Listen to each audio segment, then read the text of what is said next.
नमस्कार दोस्तों, आप सभी का स्वागत है आपके अपने YouTube channel GKY Yogesh sir पर। दोस्तों उम्मीद करूंगा कि जो आपने अभी 7 बजे ही क्लास लगाई है वो क्लास आपके लिए वेरी इंपॉर्टेंट रही होगी। उसमें आपको दोस्तों जो क्लास के अंदर हमने बताया था कि वो वेरी इंपॉर्टेंट प्रश्न है दोस्तों, और ये जो आपकी 9 बजे क्लास लगती है इसके अंदर भी दोस्तों वेरी इंपॉर्टेंट प्रश्न आपको बताए जाएंगे। तो दोस्तों जो आपकी 7 बजे की और 9 बजे की क्लास है दोनों आपकी दुर्गा शक्ति एग्जाम्स के लिए वेरी इंपॉर्टेंट है। उसके बाद दोस्तों जो आपकी मेल कांस्टेबल है उसके लिए भी वेरी इंपॉर्टेंट क्लास रहेगी। कई विद्यार्थियों के दोस्तों क्वेश्चन थे हमारे पास कि सर कि दुर्गा शक्ति का सिलेबस हमें कहीं से नहीं मिल रहा, ना ही हमें इसके प्रीवियस ईयर के पेपर मिल रहे हैं, ना ही दोस्तों कोई और टीचर इसके बारे में बताने लग रहा है, यानी कि कहीं से भी दोस्तों आपको कोई जानकारी नहीं मिलेगी। तो दोस्तों मैं आपको एक बात क्लियर कर देता हूं सबसे पहले कि जो आपके दुर्गा शक्ति का सिलेबस है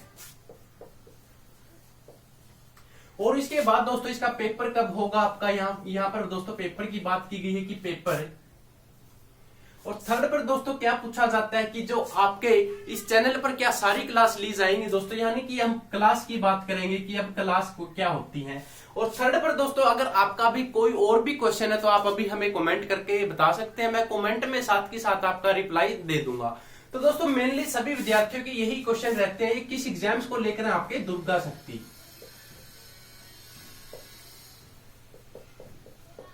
ठीक है दोस्तों, जैसे कि आप सभी को पता है कि जो दुर्गा शक्ति की शुरुआत दोस्तों कहां से हुई थी, आपकी 2018 को अंदर शुरुआत हुई है।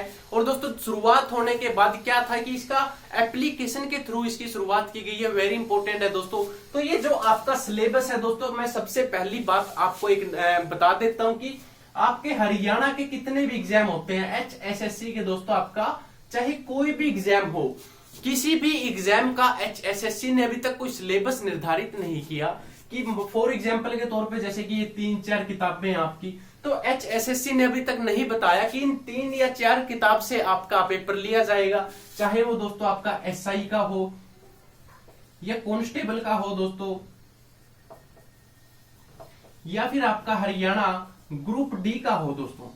तो अभी तक HSSC ने ऐसी कोई चीज निर्धारित नहीं की आपकी कि आपका इन 3-4 किताबों से ही आपका परीक्षा के अंदर पेपर लिया जाएगा या उनसे ही आपसे पूछा जाएगा। तो सबसे पहली बात दोस्तों यही है कि आपका जो सिलेबस होता है हरियाणा के अंदर दोस्तों, आप किसी भी चीज की तैयारी करें आपको हर एक चीज पढ़नी पड़ेगी, चाहे दोस्तों वो मैथ हो आपका, उसके बाद जैसे रीजनिंग हो,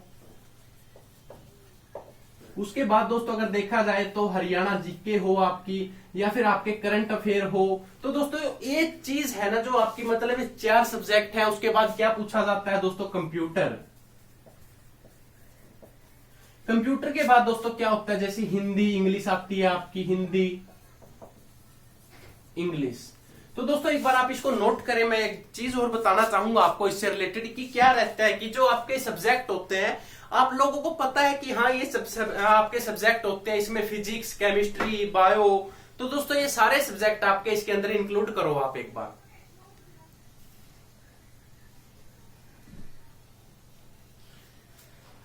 हाँ जी दोस्तों इसके अंदर अब जैसे कि आपकी देखी होगी आपने कि बायोलॉजी से भी प्रश्न पूछे जाते हैं, केमिस्ट्री से भी प्रश्न पूछे जाते हैं, या फिर दोस्तों फिजिक्स से भी आपके प्रश्न पूछे जाते हैं। तो ये दोस्तों आप लोगों ने अब देखा कि जैसे आपका अभी एग्जाम हुआ था फीमेल कांस्टेबल का, उसके अंदर दोस्तों हिंदी और इंग्लिश आपको बिल्कुल भी देखने को नहीं मिली। लेकिन HSSC के पुराने एग्जाम्स में देखोगे आप तो आपको ये क्या है, हिंदी इंग्लिश भी मिल जाती है। तो दोस्तों सबसे बड़ी बात यही है कि आपके HSSC ने अभी तक आपका कोई सिलेबस निर्धारित नहीं किया है। ठीक है, तो इसलिए दोस्तों जितने भी आपके सब्जेक्ट होते हैं सारे सब्जेक्ट आपको पढ़ने पड़ेंगे, वो चाहे आप किसी भी टीचर से पढ़ें दोस्तों। आपके हरियाणा के जितने भी मतलब टॉपिक बने, चाहे वो नदियों का हो, पहाड़ों का हो, मंदिर मस्जिद गुरुद्वारे, या फिर इसके अलावा दोस्तों आपकी हरियाणा की क्या हो, हिस्ट्री हो। हिस्ट्री के बाद दोस्तों हरियाणा करंट अफेयर हो, यानी कि जितने भी आपके दोस्तों टॉपिक बनेंगे वो आपको 100% पढ़ने पड़ेंगे। अब बात दोस्तों अगर दुर्गा शक्ति करें तो दुर्गा शक्ति कई विद्यार्थी बोल रहे हैं प्रीवियस ईयर के पेपर नहीं मिल रहे, इसकी कोई क्लास नहीं है। दोस्तों प्रीवियस ईयर के पेपर आपको तब तक नहीं मिलेंगे जब तक कोई इसका एग्जाम ही नहीं होगा। अभी तक इसका कोई पेपर नहीं हुआ। जो आपकी महिलाएं हैं जो आपकी दुर्गा शक्ति के अंदर है वो दोस्तों प्रमोशन के थ्रू आई हुई है। क्या है प्रमोशन, यानी कि जो आपके हरियाणा पुलिस डिपार्टमेंट के अंदर लेडी कांस्टेबल थी दोस्तों, उन्हीं को क्या कर दिया, प्रमोट कर दिया कि यहाँ पे आपके दुर्गा शक्ति के अंदर। अब जो आपका एग्जाम है दोस्तों, आप लोगों ने फॉर्म अप्लाई किया था दुर्गा शक्ति के लिए, वहां पर दोस्तों क्या होगा कि अब आपका एग्जाम लिया जाएगा इस पेपर के लिए। तो पोस्ट कितनी थी दोस्तों, इसकी 699 पोस्ट थी। इन पोस्ट के लिए दोस्तों आपके पास कितना, लगभग 1 महीने का टाइम है दोस्तों। अब कितना टाइम है, 1 महीने का। ठीक है दोस्तों, 1 महीने का आपके पास टाइम है। 1 महीने के अंदर ही आपको तैयारी करनी पड़ेगी। पूरे दोस्तों देखा जाए कि पूरे 30 दिन है आपके पास रेगुलर। आप आपकी रीजनिंग, मैथ, जितने भी सब्जेक्ट हो दोस्तों सारे कवर करें। कहीं से भी आपको कोई भी सिलेबस मिले, टॉपिक वाइज पढ़ते चलो दोस्तों। यही चीज मैं आपको बताना चाहूंगा। और इसके बाद अगर अभी भी किसी विद्यार्थी का कोई भी क्वेश्चन है या डाउट है तो दोस्तों आप एक बार कमेंट जरूर करें, यहां पर आपको रिप्लाई दे दिया जाएगा। तो अब हम पढ़ेंगे दोस्तों कि आपके जो वेरी इंपॉर्टेंट प्रश्न बनेंगे हरियाणा जीके के, जो आपके दुर्गा शक्ति एग्जाम हो या आपके HSSC का कोई एग्जाम हो दोस्तों, उसके अंदर ये पूछे जाते हैं। और सबसे बड़ी बात दोस्तों, प्रीवियस ईयर से जुड़े हुए प्रश्न भी हम इस क्लास के अंदर पढ़ेंगे। तो पहला प्रश्न दोस्तों अगर आप लोगों से पूछ लिया जाए कि हरियाणा के पहले मुख्यमंत्री कौन थे। अब दोस्तों यहां पर बात की गई कि हरियाणा के CM, तो फर्स्ट CM दोस्तों आपके कौन थे, तो पंडित भगवत दयाल शर्मा कौन थे, आपके पहले CM थे। तो पंडित भगवत दयाल शर्मा, तो ये क्या थे दोस्तों, आपके हरियाणा के पहले CM थे। और अगर इसके बाद बात की जाए कि आपके जो थानेसर किस राजा की प्रसिद्ध राजधानी हुआ करती थी। दोस्तों आप लोगों ने थानेसर का नाम सुना होगा, जिसको आज के मतलब पुराने समय में थानेश्वर के नाम से जानते थे, थानेश्वर। और ये दोस्तों आपका जो थानेश्वर है, थानेसर कहाँ है, कुरुक्षेत्र के अंदर है। कुरुक्षेत्र हरियाणा के अंदर दोस्तों आपका क्या रहेगा, थानेसर और थानेसर। तो बात की है दोस्तों कि किस राजा के, यानी कि किस प्रसिद्ध राजा के अधीन था। तो ये दोस्तों महाराज हर्षवर्धन के अधीन था। हर्षवर्धन के बारे में दोस्तों सारी जानकारी अगर आपको जाननी है कि हर्षवर्धन कौन था, राजा कब बना, शासनकाल कितना था, इसके दोस्तों पूरी कंप्लीट जानकारी जाननी है तो वीडियो के डिस्क्रिप्शन में हमने क्या है दोस्तों एक लिंक डाल रखा है जो आपके महाराज हर्षवर्धन की, उसके अंदर पूरी जीवन परिचय है दोस्तों। आप वहां से इस क्लास को भी जरूर देखें, क्योंकि ये हर्षवर्धन से दोस्तों 2 से 3 नंबर का आपको देखने को 100% जरूर मिलेगा, सिर्फ इस टॉपिक से, हर्षवर्धन से दोस्तों। वेरी इंपॉर्टेंट क्लास है दोस्तों। इसके बाद क्या पूछा जाता है, क्वेश्चन नंबर 3 क्या बनेगा कि हरियाणा में किस जिले में सबसे अधिक ट्रैक्टर बनाए जाते हैं। दोस्तों हरियाणा के अंदर सबसे अधिक क्या बनते हैं, ट्रैक्टर। तो ये किस जिले के अंदर बनते हैं, तो ये आपके बनते हैं फरीदाबाद के अंदर। फरीदाबाद के अंदर दोस्तों क्या बनता है, आपका सबसे अधिक ट्रैक्टर बनता है। वेरी इंपॉर्टेंट क्वेश्चन है। अगर आपको दोस्तों कोई डाउट है तो अभी भी आप किसी भी प्रकार का कोई क्वेश्चन पूछ सकते हैं कि आपके एग्जाम कैसे होंगे, क्या पैटर्न रहेगा। अगर इसमें भी आपको कोई मतलब कुछ भी डाउट है तो दोस्तों आप फटाफट एक बार कमेंट कर सकते हैं। हाँ जी दोस्तों, तो आगे क्या पूछा जाता है कि 2011 की जनगणना के अनुसार, दोस्तों मैं पहले बता दूं कि 2011 की जनगणना ही क्यों बोला जाता है, क्योंकि जनगणना हर 10 साल बाद की जाती है। अब की बार जो आपकी जनगणना होगी वो 2021 के अंदर की जाएगी। तो 2011 की जनगणना के अनुसार हरियाणा की कितने प्रतिशत जनसंख्या नगरों में रहती है। तो हरियाणा की जो जनसंख्या दोस्तों, नगरों की बात की गई है कि नगरों में कितने प्रतिशत जनसंख्या हरियाणा की रहती है। तो 34% दोस्तों जो आपकी रहेगी वो जनसंख्या आपकी नगरों के अंदर रहती है। अगला प्रश्न दोस्तों क्या बनेगा, अगर आप लोगों से पूछ लिया जाए कि हरियाणा का कौन सा जिला वैज्ञानिक उपकरण बनाने में प्रसिद्ध है। अब दोस्तों यहां पर बात की गई है कि वैज्ञानिक उपकरण, तो वैज्ञानिक दोस्तों जो आपके उपकरण बनाए जाते हैं वो हरियाणा के अंबाला के अंदर बनाए जाते हैं। वेरी इंपॉर्टेंट रहेगा कि हरियाणा के अंबाला के अंदर आपके वैज्ञानिक उपकरण बनाए जाते हैं। अगला प्रश्न दोस्तों क्वेश्चन नंबर 6 क्या रहेगा कि हरियाणवी भाषा में लिखी, यानी कि हरियाणवी भाषा के अंदर जो आपकी दोस्तों लिखा गया पहला उपन्यास का नाम बताएं। तो हरियाणवी भाषा के अंदर, हरियाणवी भाषा का पहला उपन्यास, तो दोस्तों ये आप एक बार कमेंट करके बताएं कि जो आपका हरियाणवी भाषा में लिखा हुआ पहला उपन्यास था वो कौन सा था। एक बार फटाफट दोस्तों आप इसको कमेंट करके बताएं। इसका मैं आपको बताऊंगा थोड़ी देर में कि इसका जो राइट आंसर रहेगा वो क्या रहेगा। क्वेश्चन नंबर 7 है दोस्तों कि 1 जुलाई 1961 में कल्पना चावला का जन्म कहां पर हुआ? दोस्तों कल्पना चावला का सभी को नाम पता है कि कल्पना चावला का क्या नाम है?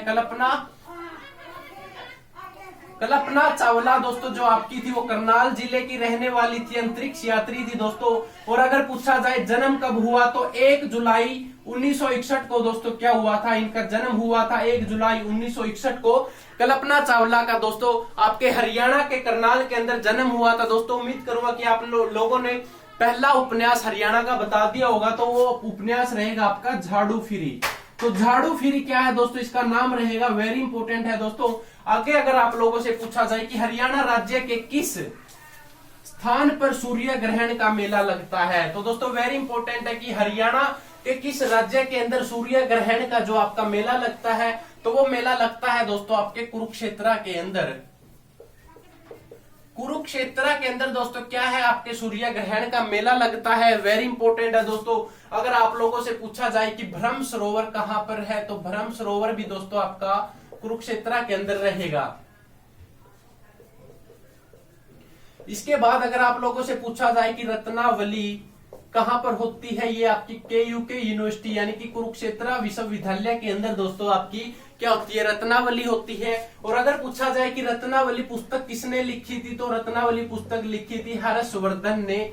हर्षवर्धन ने दोस्तों रत्नावली पुस्तक लिखी थी, वेरी इंपॉर्टेंट रहेगा। रत्नावली प्रोग्राम के अंदर दोस्तों कंप्लीट हरियाणा के बारे में बताया जाता है कि हरियाणा के अंदर क्या संस्कृति है, क्या खान पान, क्या पहनावा, दोस्तों ये आपके रत्नावली प्रोग्राम के अंदर आपको दिखाई जाती है। अगला प्रश्न दोस्तों क्या बनेगा कि हरियाणा का वह शहर जो विश्व मानचित्र में धान का कटोरा। अब दोस्तों यहां पर बात की गई कि धान का कटोरा एवं हरियाणा के पेरिस के नाम से जाना जाता है। तो दोस्तों मतलब धान का कटोरा वह हरियाणा का पेरिस, हरियाणा का पेरिस। तो दोस्तों जो आपका धान का कटोरा है, यानी कि आप लोगों ने नाम सुना होगा बासमती चावल का, तो बासमती चावल भी दोस्तों आपके इसी जिले के अंदर बनते हैं। कौन से? बासमती चावल। यानी कि आपके बासमती चावल की बात की जाए या धान के कटोरे की या हरियाणा का पेरिस, तो आपका जो राइट आंसर रहेगा वो रहेगा दोस्तों हरियाणा का करनाल। तो करनाल को दोस्तों धान का कटोरा भी बोला जाता है। और करण नगरी की बात की जाए दोस्तों, करण नगरी भी किसको बोला जाता है? आपके करण नगरी। तो करण नगरी भी दोस्तों आपकी क्या है? करनाल को करण नगरी भी बोला जाता है। और अगर आप लोगों से पूछा जाए कि ज्योतिसर सरोवर तीर्थ क्यों प्रसिद्ध है, दोस्तों अब ज्योतिसर का आप लोगों ने नाम सुना होगा, तो ज्योतिसर है जो आपका ज्योतिसर, ये तीर्थ स्थल क्यों प्रसिद्ध है? क्योंकि दोस्तों यहाँ पर भगवान श्री कृष्ण ने गीता का उपदेश दिया था, उपदेश। अगला प्रश्न दोस्तों क्या बनेगा अगर आप लोगों से पूछ लिया जाए कि गुलाम शासिका रजिया सुल्तान का मकबरा कहां पर है, तो दोस्तों जो गुलाम शासिका, ये गुलाम क्यों वर्ड यूज हुआ? क्योंकि दोस्तों ये गुलाम वंश की थी, इसलिए दोस्तों इसको क्या है? गुलाम शासिका के नाम से जाना जाता है। और इनका नाम रहेगा दोस्तों रजिया सुल्तान। तो रजिया सुल्तान दोस्तों क्या है? इनका नाम है। और मकबरे की बात की जाए तो कैथल जिले के अंदर दोस्तों इनका मकबरा है। मैंने रजिया सुल्तान के ऊपर भी दोस्तों एक स्पेशल क्लास ले रखी है, आप वो क्लास भी दोस्तों देख सकते हैं। रजिया सुल्तान दोस्तों दिल्ली की एकमात्र मुस्लिम महिला शासिका थी जिसने दोस्तों दिल्ली की गद्दी पर राज किया था 1200 शताब्दी के अंदर, यानी कि दोस्तों 12वीं शताब्दी के अंदर की बात है ये। तो ये भी आप एक बार इस वीडियो को भी जरूर देखें दोस्तों, वेरी इंपॉर्टेंट क्लास रहेगी। अगर आप स्क्रीनशॉट लेना चाहें तो दोस्तों एक बार स्क्रीनशॉट भी ले सकते हैं।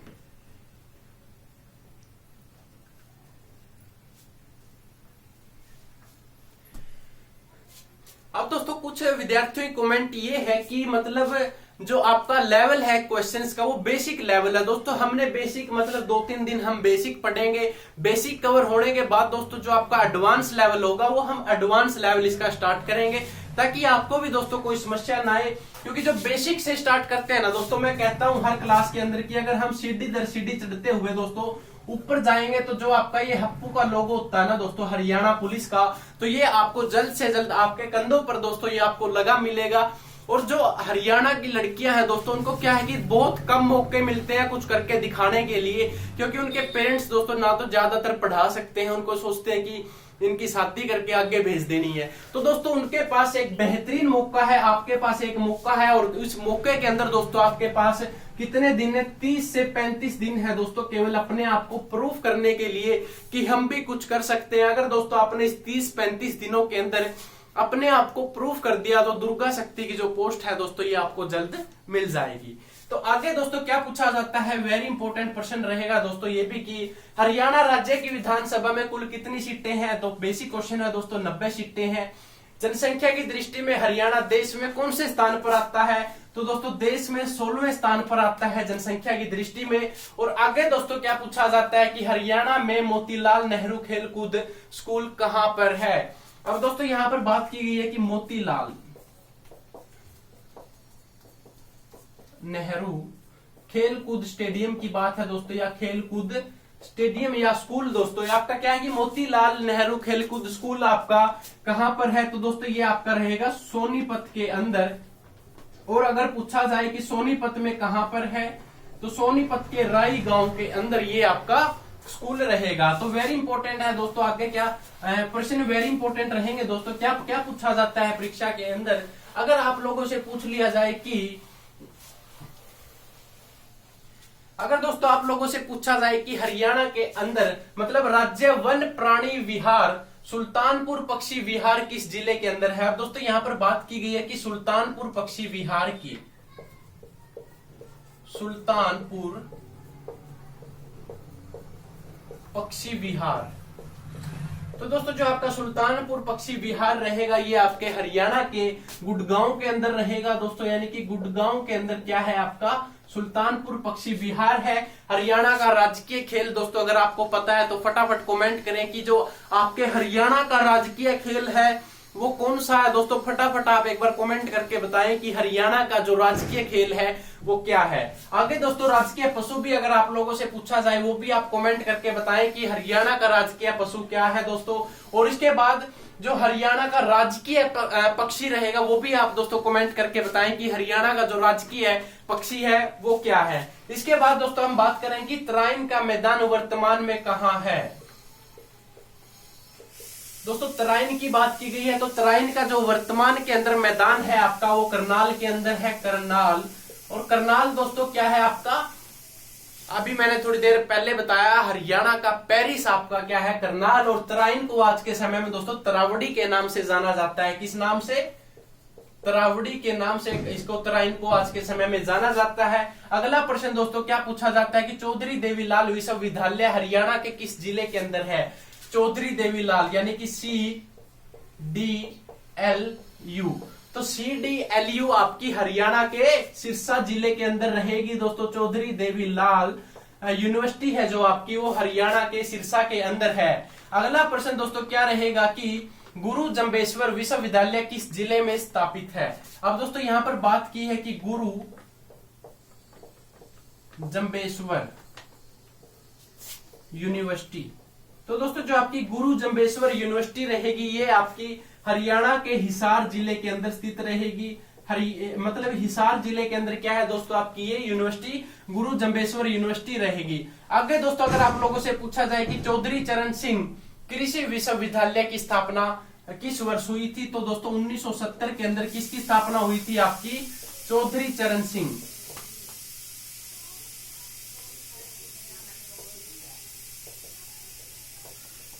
ठीक है दोस्तों, चौधरी चरण सिंह विश्वविद्यालय की जो आपकी कृषि विश्वविद्यालय की स्थापना आपकी 1970 के अंदर हुई थी। और अगर आप लोगों से पूछा जाए कि जो चौधरी चरण सिंह विश्वविद्यालय आपका यानी कि कृषि विश्वविद्यालय दोस्तों ये आपका कहां पर है, ये आपका हिसार जिले के अंदर स्थित रहेगा। अगला प्रश्न दोस्तों नेशनल डायरी रिसर्च इंस्टीट्यूट यानी कि जो आपकी नेशनल डायरी यानी कि NDRI, तो ये इंस्टीट्यूट आपका हरियाणा के किस जिले के अंदर है, तो ये हरियाणा के करनाल जिले के अंदर स्थित रहेगा। तो वेरी इंपॉर्टेंट दोस्तों मैं एक बार एक न्यूज और आपको दे देता हूं कि जो आपके प्रीवियस ईयर के क्वेश्चन रहेंगे दोस्तों उसकी PDF हमने वीडियो के डिस्क्रिप्शन में दे रखी है दोस्तों, या फिर आप हमारे टेलीग्राम से भी दोस्तों वो PDF ले सकते हैं। ये PDF का लिंक एक्टिवेट दोस्तों क्लास खत्म होने के तुरंत बाद ये लिंक एक्टिवेट हो जाएगा। इस PDF के अंदर दोस्तों आपको 800 प्लस आपके क्या रहेंगे प्रीवियस ईयर के क्वेश्चन रहेंगे दोस्तों, 1000 प्लस आपके क्या है कि हरियाणा जीके रहेगी दोस्तों, यानी कि हरियाणा जीके भी इसके अंदर आपकी शामिल की गई है। और दोस्तों अगर देखा जाए जो आपके सिलेक्टेड प्रश्न होते हैं, सिलेक्टेड क्वेश्चन, तो ये सिलेक्टेड क्वेश्चन भी दोस्तों आपको इस पीडीएफ के अंदर दे दी जाएगी। तो दोस्तों 400 या फिर 500 पेज की दोस्तों ये पीडीएफ रहेगी आपकी। ये भी आप नोट कर लें दोस्तों कि ये जो आपकी पीडीएफ है ये क्लास खत्म होने के तुरंत 2 मिनट बाद दोस्तों वो लिंक आपको प्रोवाइड कर दिया जाएगा। इसके अंदर आपको हर एक चीज जो आपकी हरियाणा के एग्जाम से संबंधित है, जो प्रीवियस ईयर के क्वेश्चन रहेंगे, ये दोस्तों दुर्गा शक्ति से संबंधित रहेंगे, ये भी आप दोस्तों इसमें नोट कर लेना। इसके बाद अगला प्रश्न दोस्तों क्या है कि नेशनल डेयरी इंस्टीट्यूट की जो आपकी स्थापना हुई थी वो कब हुई थी? तो इसकी स्थापना हुई थी दोस्तों आपकी 1955 के अंदर। 1955 में क्या थी दोस्तों आपकी इसकी स्थापना हुई थी। और अगर पूछ लिया जाए कि हरियाणा के किस जिले की सीमा किस भी राज्य की सीमा से नहीं लगती, तो दोस्तों जैसे कि आप लोगों को पता है कि आपका जो रोहतक जिला है, रोहतक की किसी अन्य राज्य से सीमा नहीं लगती, क्योंकि रोहतक आपका बिल्कुल हरियाणा के सेंटर के अंदर है दोस्तों। तो रोहतक की सीमा किसी भी राज्य से नहीं लगती। तो रोहतक की सीमा है दोस्तों जो आपकी किसी भी राज्य से नहीं लगती। ये भी आप सभी के लिए वेरी इंपॉर्टेंट रहेगा। इसके बाद दोस्तों अगर आप लोगों से पूछ लिया जाए कि सोहना कुंड हरियाणा के किस जिले में स्थित है, तो सोहना कुंड है दोस्तों जो आपका वो हरियाणा के गुरुग्राम के अंदर या फिर गुड़गांव के अंदर स्थित रहेगा। अब दोस्तों यहाँ पर बात की है कि सोहना कुंड आपका कहां पर है? हरियाणा के गुड़गांव के अंदर स्थित रहेगा। इसके बाद दोस्तों की हरियाणा में विश्व प्रसिद्ध हस्तलिखित मेले का जो हस्तशिल्प मेले का दोस्तों आयोजन होता है वो किस माह में और कहां पर होता है? तो दोस्तों सूरज कुंड मेले का आप लोगों ने नाम सुना होगा कि सूरज कुंड। तो सूरज कुंड का मेला दोस्तों आपका कहां लगता है? फरीदाबाद के अंदर लगता है। कब लगता है दोस्तों? तो ये 1 से 15 फरवरी तक, 1 से 15 फरवरी तक ये मेला आपका लगता है। वेरी इंपॉर्टेंट है दोस्तों। इसके बाद अगर आप लोगों से पूछा जाए कि हरियाणवी भाषा की पहली फिल्म कौन सी थी, दोस्तों यहाँ पर हरियाणवी भाषा की आपकी जो हरियाणवी भाषा रहेगी, हरियाणवी भाषा की पहली फिल्म, तो दोस्तों आपकी हरियाणवी भाषा की जो पहली फिल्म रहेगी आपकी वो रहेगी चंद्रावल। तो चंद्रावल दोस्तों क्या है? आपकी हरियाणवी भाषा की पहली फिल्म है। और अगर पूछा जाए कि मारुति कारों का निर्माण हरियाणा में कहां किया जाता है, तो मारुति कारों का जो निर्माण होता है हरियाणा के गुड़गांव के अंदर ये निर्माण किया जाता है दोस्तों। वेरी इंपॉर्टेंट है। इसमें अगर किसी विद्यार्थी को कोई डाउट है, क्वेश्चन है, तो दोस्तों आप फटाफट क्वेश्चन पूछ सकते हैं।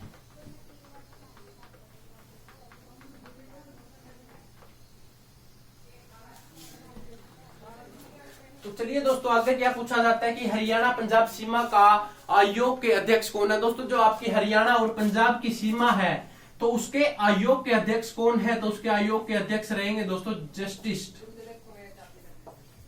जे.सी. शाह। तो आप सभी को पता होना चाहिए कि जे.सी. शाह की सिफारिश पर ही हरियाणा को एक अलग राज्य के रूप में क्या दोस्तों दर्जा मिला था। इसके बाद क्या पूछा जाता है? हरियाणा का अगर क्षेत्रफल पूछा जाए तो 44,212 हरियाणा का क्षेत्रफल रहेगा। और दोस्तों इसके बाद क्या पूछा जाता है कि हरियाणा के सभी गांवों का विद्युतीकरण किस वर्ष पूरा हुआ था? तो 1970 के अंदर दोस्तों क्या हुआ था? हरियाणा के सभी गांवों का विद्युतीकरण कंप्लीट हो चुका था। हरियाणा के हर गांव के अंदर बिजली पहुंचाने की दोस्तों जो डिमांड थी वो पूरी कर दी गई थी। अब दोस्तों बात की गई है कि राष्ट्रीय डेयरी अनुसंधान संस्था कहां पर है? अब दोस्तों यहां पर डायरी की बात की गई है कि राष्ट्रीय डायरी अनुसंधान। तो दोस्तों जो आपकी राष्ट्रीय डायरी अनुसंधान है इसका केंद्र या इसकी स्थापना पूछी जाए तो करनाल जिले के अंदर दोस्तों इसकी क्या की गई थी? आपकी स्थापना की गई थी। हरियाणा में अब तक कितनी बार राष्ट्रपति शासन लागू हो चुका है? दोस्तों 7 बजे की क्लास के अंदर मैंने आपको ये कवर करवाया था कि जो आपका राष्ट्रपति शासन है, राष्ट्रपति शासन, तो दोस्तों जिस विद्यार्थी ने हरियाणा जीके की जो 7 बजे आज क्लास हुई थी उस 7 बजे की शाम की क्लास अगर आप लोगों ने लगाई है तो आप फटाफट बताएं कि हरियाणा के अंदर कितनी बार राष्ट्रपति शासन लगा, पहली बार कब लगा, दूसरी बार कब लगा और तीसरी बार दोस्तों ये कब लगा। तो ये 3 बार राष्ट्रपति जो शासन लागू हुआ था दोस्तों, वो फटाफट आप कमेंट करके बताएं कि किस ईयर को लगा था। अगला प्रश्न दोस्तों क्या रहेगा कि हरियाणा में सर्वाधिक समय तक मुख्यमंत्री कौन रहा, यानी कि सबसे लंबे समय तक दोस्तों, सबसे लंबे समय तक जो सीएम थे आपके हरियाणा के दोस्तों, वो कौन थे। तो अगर आपको पता है तो दोस्तों फटाफट कमेंट करके बताएं। तो इसका जो राइट आंसर रहेगा दोस्तों आपके वो रहेंगे चौधरी भजनलाल। तो चौधरी भजनलाल दोस्तों क्या थे, आपके हरियाणा के सबसे लंबे समय तक क्या बने थे, आपके सीएम बने थे।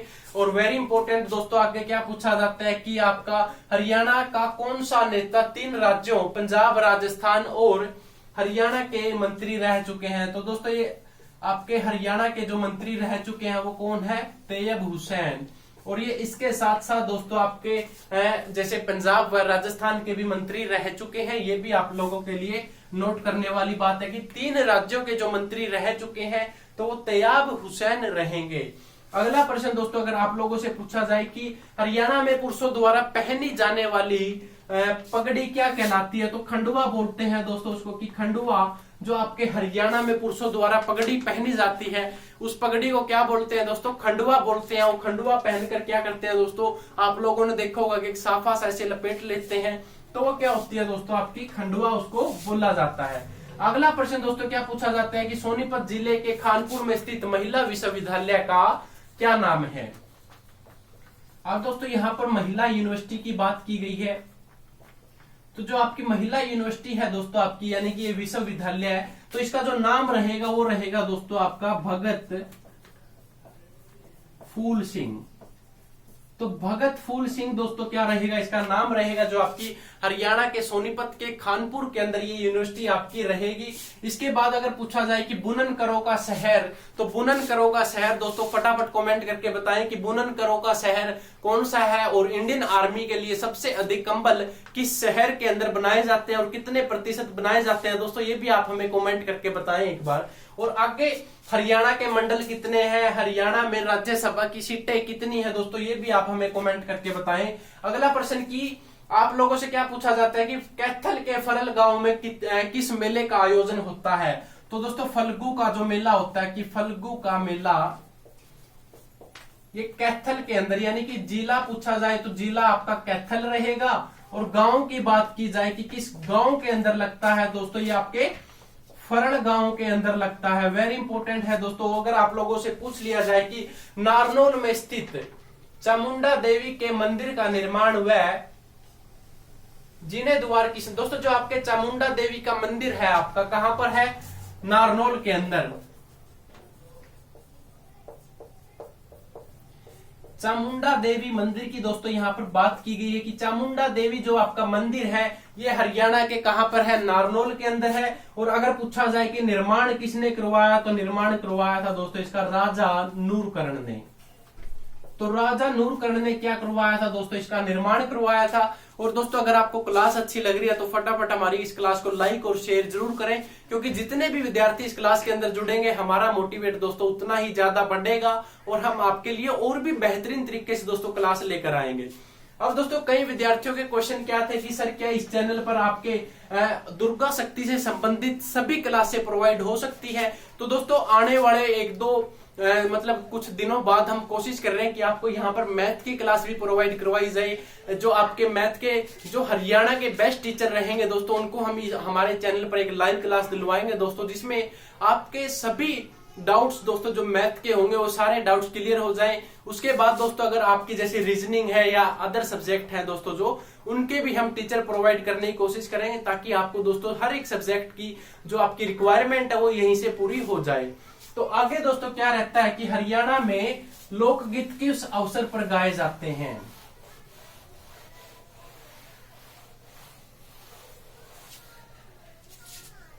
तो दोस्तों जो हरियाणा के अंदर लोकगीत किस अवसर पर गाए जाते हैं ये भी आप हमें कमेंट करके बताएं कि जो हरियाणा के लोकगीत होते हैं वो किस अवसर पर गाए जाते हैं। फटाफट दोस्तों आप कमेंट करें। और इसके बाद की लोक नृत्य को चांदनी रात में खुले मैदान में क्यों किया जाता है। अब दोस्तों जो आपका लोक नृत्य होता है इसको चांदनी रात में और खुले मैदान के नीचे क्यों किया जाता है, क्योंकि और इस नृत्य दोस्तों धमाल नृत्य के नाम से जाना जाता है कि धमाल नृत्य है ना जो आपका, ये खुले मैदान के नीचे और चांदनी रात को किया जाता है, क्योंकि दोस्तों उस समय क्या होता है जो फसल पक जाती है, फसल पकने की खुशी में दोस्तों धमाल नृत्य किया जाता है। आगे अगर आप लोगों से पूछा जाए कि धमाल नृत्य किस क्षेत्र में किया जाता है, तो दोस्तों ये आपका कहाँ किया जाता है, ये झज्जर के अंदर किया जाता है। झज्जर के बाद दोस्तों ये महेंद्रगढ़ के अंदर भी होता है, महेंद्रगढ़। तो इन दो जिलों के अंदर दोस्तों ये क्या नाम आपका नृत्य होता है। अगर पूछा जाए कि मंजीरा लोक नृत्य किस क्षेत्र में किया जाता है, तो मंजीरा नृत्य है दोस्तों जो आपका वो मेवात क्षेत्र के अंदर किया जाता है। मेवात क्षेत्र के अंदर यानी कि मेवात जिले के अंदर दोस्तों आपका क्या होता है, मंजीरा नृत्य किया जाता है। वेरी इंपॉर्टेंट है। अगर आप लोगों से आगे पूछा जाए कि कौन सा नृत्य मुख्य रूप से शादी के अवसर पर किया जाता है, तो दोस्तों जो शादी के अवसर पर नृत्य होता है आपका वो कौन सा नृत्य होता है, घोड़ा नृत्य होता है। आप लोगों ने देखा होगा कि दूल्हा जब घोड़े पर बैठ जाता है तो बराती क्या करते हैं, उसके आगे डांस करते हैं, तो दोस्तों उसको क्या बोलते हैं, घोड़ा नृत्य बोलते हैं। तो अगला प्रश्न दोस्तों कि कुरुक्षेत्र का प्रसिद्ध सर्वेश्वर यानी कि महादेव मंदिर है दोस्तों कुरुक्षेत्र के अंदर, उसका निर्माण पूछा जाए कि महादेव मंदिर का निर्माण किसने करवाया, महादेव मंदिर। तो दोस्तों जो महादेव का मंदिर है उसका निर्माण करवाया था आपके बाबा सरवणनाथ ने। ठीक है दोस्तों, अगर पूछ लिया जाए कि स्थानेश्वर का जो स्थानेश्वर के अंदर दोस्तों एक शिव मंदिर है, तो उसका निर्माण किसने करवाया, स्थानेश्वर के अंदर स्थानेश्वर। दोस्तों HSSC यहाँ पर दो तरीके से प्रश्न पूछ सकती है। यहाँ पर तो दोस्तों महादेव के मंदिर की बात की गई है कि कुरुक्षेत्र के अंदर जो महादेव मंदिर है उसका निर्माण किसने करवाया, बाबा सरवणनाथ ने। अब यहाँ पर अगर आप लोगों से पूछ लिया कि स्थानेश्वर के शिव मंदिर का निर्माण किसने करवाया, तो वो करवाया था आपके पुष्यभूति वंश ने। तो पुष्यभूति वंश ने क्या करवाया था दोस्तों, आपका निर्माण करवाया था। और अगर पूछ लिया जाए कि पुनर्निर्माण किसने करवाया, तो पुनर्निर्माण दोस्तों आपका इसी मंदिर का सदाशिवराव ने करवाया था। ठीक है दोस्तों, ये आपके वेरी इंपॉर्टेंट रहने वाले हैं कि स्थानेश्वर का जो आपका मंदिर था उसका निर्माण पुष्यभूति ने करवाया, और वही मंदिर दोस्तों यानी कि पुनर्निर्माण पूछा जाए तो आपके सदाशिव राव ने करवाया था। इसका स्क्रीनशॉट लेना चाहे तो दोस्तों आप स्क्रीनशॉट भी ले सकते हैं। आगे दोस्तों क्या पूछा जाता है, अगर आप लोगों से पूछ लिया जाए कि जैसे कि माता शीतला देवी मंदिर का निर्माण कब हुआ था, 1650 के अंदर माता शीतला देवी का निर्माण हुआ था। माता शीतला देवी मंदिर का जो निर्माण था आपका 1650 के अंदर हुआ था। वेरी इंपॉर्टेंट है दोस्तों।